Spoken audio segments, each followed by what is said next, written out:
जय श्री राधा। आप सभी को कार्तिक मास की अमावस्या तिथि की हार्दिक शुभकामनाएं।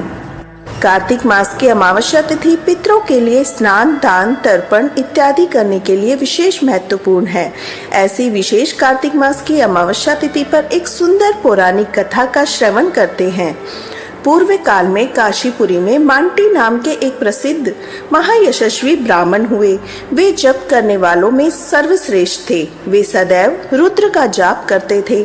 उनका कोई पुत्र नहीं था, इसलिए पुत्र प्राप्ति हेतु रुद्र मंत्रों का जाप करते हुए 100 वर्ष बीत गए, जिससे भगवान शंकर अत्यंत प्रसन्न हुए। उनके सामने प्रकट होकर उन्हें कहने लगे, हे मांटी, तुम्हें एक बुद्धिमान पुत्र की प्राप्ति होगी, जिसका प्रभाव और पराक्रम मेरे समान होगा। वे तुम्हारे समस्त कुल का उद्धार करेंगे। भगवान शिव के मुख से यह वचन सुनकर ब्राह्मण देव अत्यंत प्रसन्न हुए। कुछ समय बाद उनकी पत्नी गर्भवती हुई। उनके गर्भ धारण के बाद 4 वर्ष बीत गए, लेकिन गर्भ का बालक बाहर नहीं आया। तब उस ब्राह्मण ने उससे कहा, हे पुत्र, विभिन्न योनियों में जीव जो सोचते हैं हम मनुष्य योनि में कब जन्म लेंगे, जहाँ धर्म, अर्थ, काम, मोक्ष की भी प्राप्ति होती है, जिसमें की गई पूजा का महान फल प्राप्त होता है, जहाँ पितरों और देवताओं की संतुष्टि के लिए विभिन्न प्रकार के धार्मिक अनुष्ठानों का अवसर मिलता है। ऐसा मनुष्य जन्म पाने की इच्छा देवता भी करते हैं। उस जन्म का अनादर करके तुम अभी तक माँ के गर्भ में क्यों रह रहे हो? तब गर्भ में स्थित उस बालक ने कहा, हे पिता श्री, मैं यह जानता हूँ, वास्तव में यह मनुष्य जन्म अत्यंत दुर्लभ है, लेकिन मैं काल के मार्ग से सदा भयभीत रहता हूँ। विद्वान मनुष्य को उसी वस्तु के लिए प्रयत्न करना चाहिए जो कष्टकारी ना हो। यदि मेरा यह मन भयंकर और घोर विपत्ति से दंडित ना हो, हर प्रकार के दोषों को प्राप्त ना हो, तो मैं शीघ्र ही परम दुर्लभ मनुष्य जन्म प्राप्त कर सकता हूँ। यह सुनकर उसके पिता ने भगवान सदाशिव की शरण में गए। उन्होंने कहा, हे महेश्वर, मेरी रक्षा कीजिए। आपने मुझे पुत्र दिया है, आप ही मेरे पुत्र को बाहर आने के लिए कह सकते हैं। इस ब्राह्मण की अत्यंत भक्ति से संतुष्ट होकर भगवान शिव ने अपनी विभूतियों से कहा, हे ज्ञान, धर्म, वैराग्य, ऐश्वर्य, अज्ञान, अधर्म, वैराग्य और अमरता, अब सभी जाकर मांटी के पुत्र को समझाइए। तब उन विभूतियों ने गर्भ की व्याख्या करते हुए कहा, हे कुमार, आपके मन में भय नहीं होना चाहिए। हम चारों धर्म, ज्ञान, वैराग्य, ऐश्वर्य तुम्हारे मन से कभी अलग नहीं होंगे। इसके बाद अधर्म से कहा, हम आपके पास नहीं आएंगे। आपको नमस्कार है, आपको हमसे कोई भय नहीं है। इस प्रकार विभूतियों द्वारा आश्वासन प्राप्त करके गर्भस्थ शिशु तुरंत बाहर आ गया। बाहर आते ही वह कांपने लगा और रोने लगा। तब विभूतियों ने कहा, हे ब्राह्मण देव, आपका पुत्र अब भी काल मार्ग से भयभीत होकर कांप रहा है, अतः यह काल भीति के नाम से प्रकाशित होगा। इस प्रकार वरदान देकर विभूति महादेव के पास चले गए।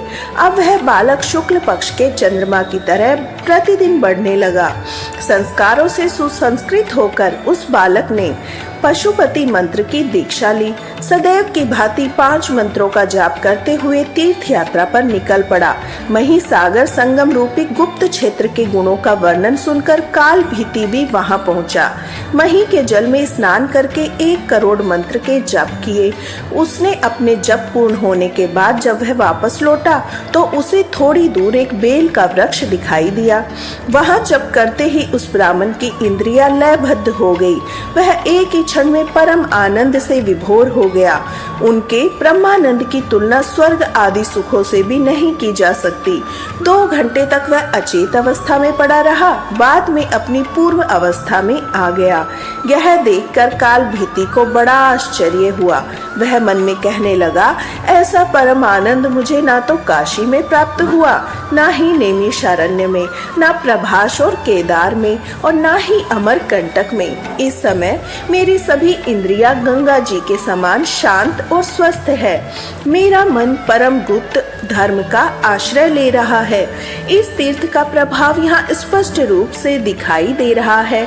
ऐसा कहा जाता है, जो स्थान पवित्र और हर प्रकार के दोषों से मुक्त होता है, वहाँ रहने वाले मनुष्य की बुद्धि धर्म के कार्यों में 1000 4 गुना अधिक हो जाती है। इसलिए इस तीर्थ के प्रभाव से मैं मन ही मन संतुष्टि का अनुभव कर रहा हूँ। मुझे लगता है यह स्थान काशी आदि सभी तीर्थों से भी श्रेष्ठ है, इसलिए मैं यहीं पर रहकर घोर तपस्या करूंगा।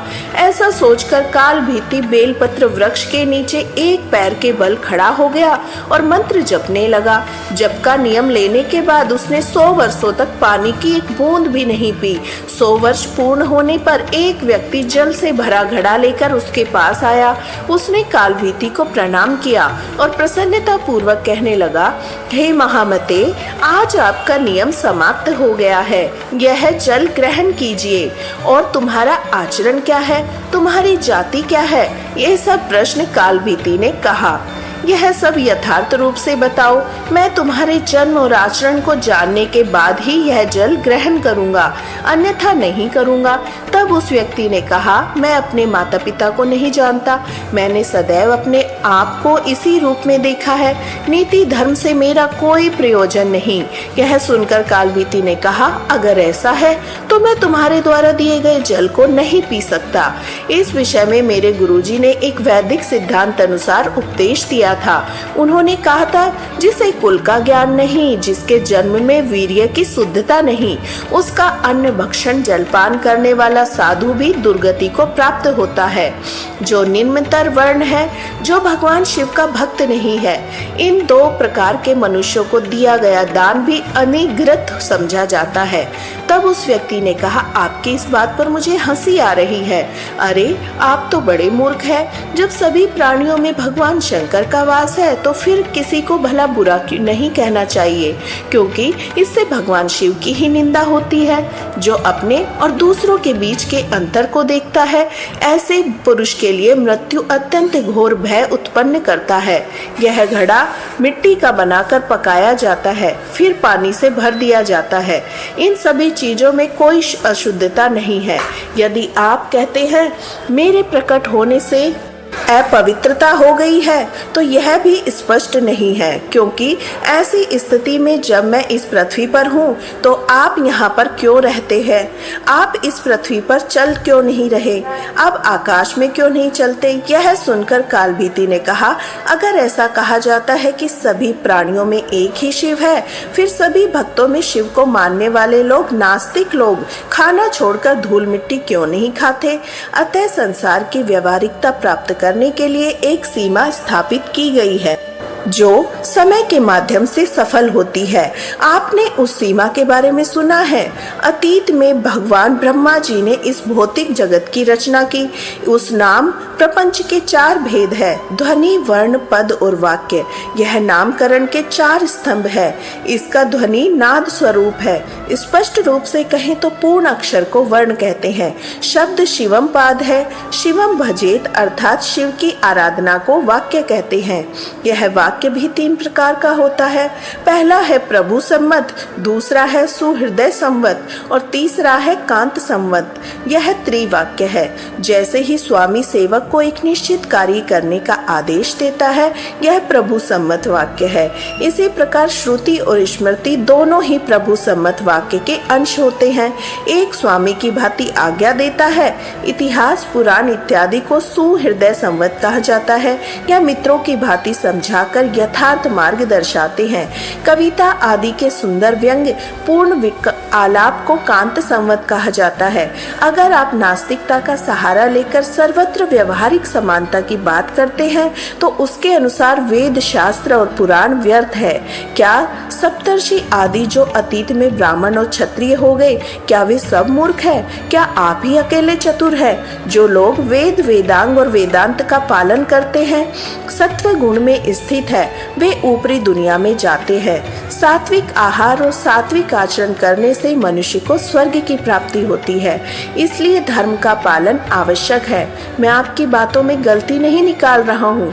मैं यह भी नहीं कहना चाहता कि सभी भूतों में शिव नहीं है। भगवान प्राणी मात्र में है। जिस प्रकार खोटा सोना भी अशुद्धि दूर हो जाने पर शुद्ध सोने जैसा दिखता है, उसी प्रकार व्रत, तप और धर्म से इस शरीर को शुद्ध करके मनुष्य को स्वर्ग में जाना नहाना चाहिए। यदि वह अपने शरीर को शुद्ध करता है तो शुद्ध होने के पश्चात अवश्य ही स्वर्ग की प्राप्ति होती है। अतः मैं स्पष्ट कर देना चाहता हूँ, मैं यह जल स्वीकार नहीं करूँगा। आपका यह कार्य किसी भी प्रकार से अच्छा हो या बुरा, मेरे वेद ही सर्वोपरि है। काल भीति की यह बातें सुनकर उस व्यक्ति को हंसी आ रही थी। उसके बाद उसने अपने दाहिने पैर के अंगूठे से जमीन खोदी और एक उत्तम गड्ढा तैयार किया। वह सारा पानी उसमें डाल दिया, जिससे गड्ढा भर गया। हालांकि जब घड़े में पानी बच गया तो उसने उसके पैरों से खोदकर एक तालाब बनाया, घड़े में बचे हुए पानी से उसे भी भर दिया।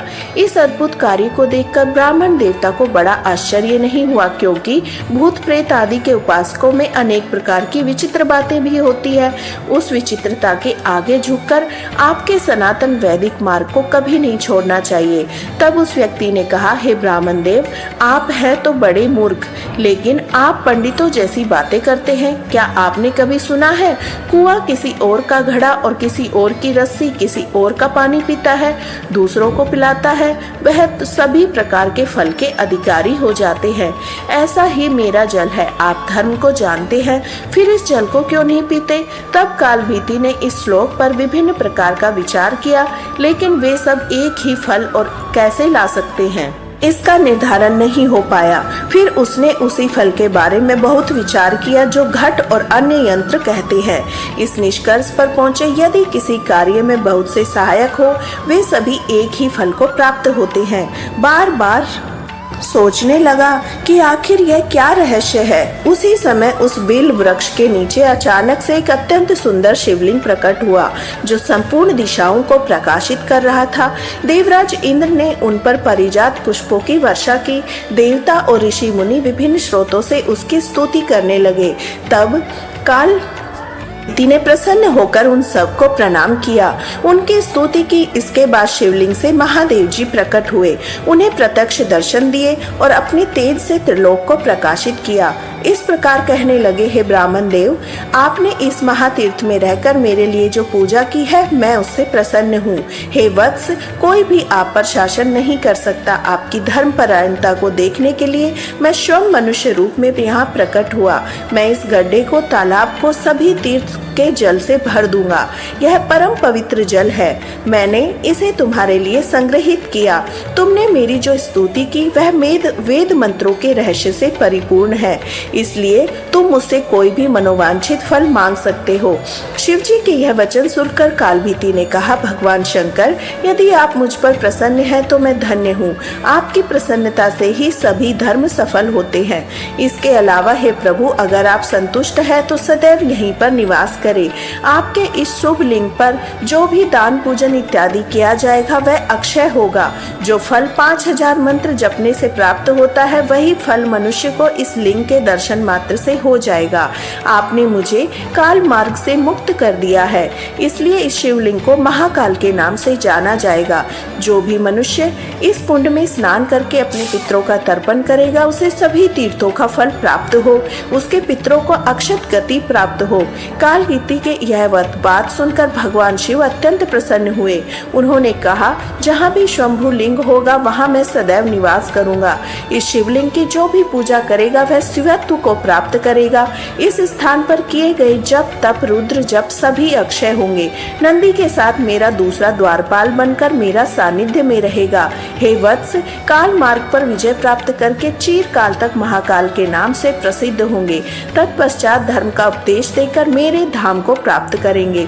इतना कहकर भगवान शिव अंतर्ध्यान हो गए और कालभीति प्रसन्नता पूर्वक किसी स्थान पर रहकर भगवान शिव की आराधना करने लगे। तो यह थी हमारी अमावस की कथा।